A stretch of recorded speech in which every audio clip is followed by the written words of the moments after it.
যারা বুক ফেটে গুলিবরণ করেছে, মেরে ফেলো আমাকে, অসুবিধা নাই, রাস্তা ছাড়বো না।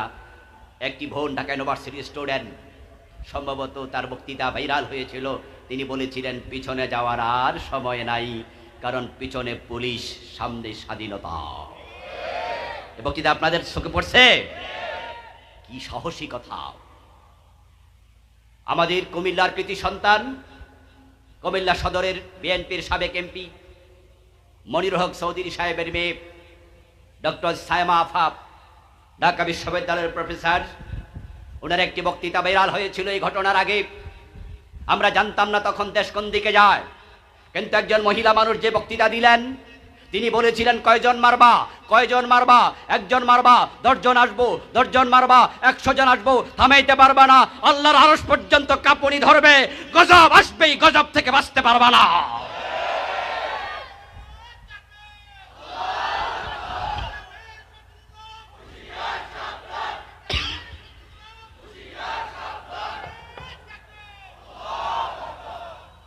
আমার প্রিয় ভাইয়েরা, আজকে বাংলাদেশ জামাত ইসলামীর নামে এই সিরাতুন নবী মাহফিল, আমরা সিরতের আলোচনা একটু পরে ঢুকছি, আমি এখনো ভূমিকায় আছি। কারণ ঘটনা যে আল্লাহ ঘটাইছে, সে আল্লাহকে ধন্যবাদ দেওয়া দরকার আছে না নাই?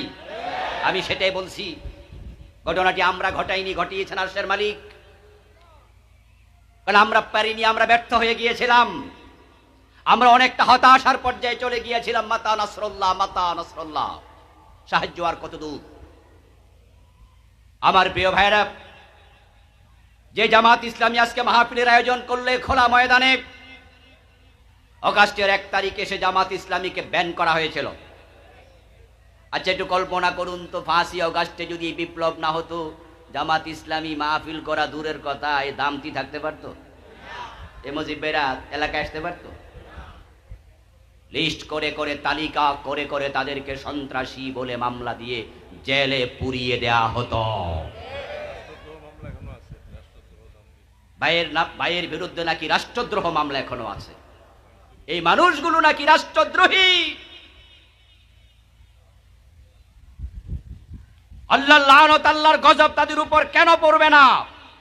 কারণ তারা এমন কিছু মানুষকে রাষ্ট্রদ্রোহী বানিয়েছে, জঙ্গি বানিয়েছে, খুনি বানিয়েছে, দর্শনকারী বানিয়েছে, যে মানুষগুলো দেখলে ফেরেশতা পর্যন্ত লজ্জা পায়। ফেরেশতারা বলে এমন মানুষ হয় কেমনে? আল্লামা সাইদি রাহিমাহুল্লাহ, ওনার হাতেই কয়েক হাজার কাফের মুসলমান হয়েছে। আচ্ছা, জিবরিল আমিন ফেরেশতার হাতে মুসলমান হয়েছে কয়জন? জিবরিল আমিন ফেরেশতা, সম্মানিত ফেরেশতা সত্য, কিন্তু মানুষের সম্মান কি ফেরেশতার চেয়ে কম না বেশি? ইয়েস, মানুষ হচ্ছে আশরাফুল মাখলুকাত, সৃষ্টির মাঝে সেরা। এই জন্য যখন আদম আলাইহিস সালামকে আল্লাহ বানালেন, ফেরেশতাদের কাছে তিনি তার মনোভাব প্রকাশ করলেন। ফেরেশতারা বলেছিল কেন বানাবেন, হানাহানি মারামারি করবে।